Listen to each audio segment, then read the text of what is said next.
महाराष्ट्र में आदिवासी समुदाय के हक की लड़ाई तेज होती दिख रही है। धुले की सामाजिक कार्यकर्ता गीतांजलि कोली ने अनुसूचित जनजाति प्रमाण पत्र, वैधता प्रमाण पत्र की मांग को लेकर धुले से नागपुर तक पदयात्रा शुरू कर दी है। 77 साल बाद भी महाराष्ट्र के मूल आदिवासी समुदाय आदिवासी कोली, ढोर टोकरे कोली, महादेव कोली और मल्हार कोली अपने अधिकारों से वंचित है।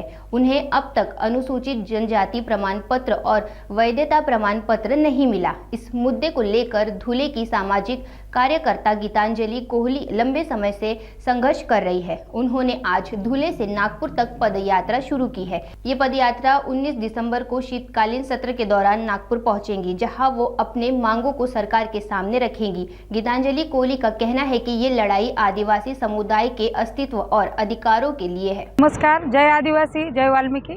मी गीतांजलि कोळी गेल्या अनेक वर्षांपासून जवळपास 40 वर्षापासून संपूर्ण महाराष्ट्रातील प्रत्येक जिल्ह्यातील जे आदिवासी टोकरे कोळी आहेत, ढोर कोळी आहेत, मल्हार कोळी आहेत, महादेव कोळी जमात बांधव आहे, त्यांना या महाराष्ट्रामध्ये ते मूळ आदिवासी असून सुद्धा त्यांना एसटीचे प्रमाणपत्र म्हणजे अनुसूचित जमातीचे प्रमाणपत्र मिळत नाही, वैधता प्रमाणपत्र मिळत नाही। यासाठी गेल्या अनेक वर्षापासून आमचा संघर्ष सुरू आहे।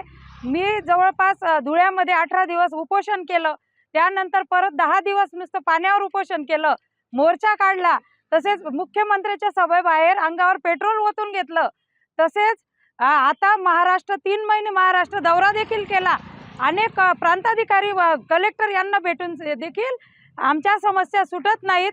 आदिवासी असून सुद्धा 28, 29, 30 नंबरवर आदिवासी टोकरे, ढोर, मल्हार, महादेव कोळी असताना देखील आम्हाला वैधता प्रमाणपत्र, अनुसूचित जमातीचे प्रमाणपत्र सुलभतेने मिळत नाही। आणि याच मागण्यासाठी आम्ही धुळे ते नागपूर ही पदयात्रा काढली आहे। म्हणजे ज्याप्रमाणे मुख्य जमाती भिल आणि गौंड यांना सवलती दिल्या जातात, परंतु त्याच धर्तीवर कोळी ही मुख्य जमात असून सुद्धा आमच्या पोट जमातींचा नावाचा आम्हाला एक पुरावा मागण्यात येऊन 1950चा आम्हाला वारंवार आदिवासी कोळींच्या नोंदींच्या आधारे आमचे दाखले फेटाळण्यात येतात। कोळी नोंदींच्या आधारे सुलभपणे आम्हाला 28, 29, 30 नंबरवरील टोकरे, ढोर, मल्हार, महादेव कोळींचे प्रमाणपत्र व वैधता प्रमाणपत्र मिळावे या रास्त आणि एकमेव मागणीसाठी धुळे ते नागपूर ही पदयात्रा मी सुरू केलेली आहे माझ्या समाज बांधवांच्या माध्यमातून।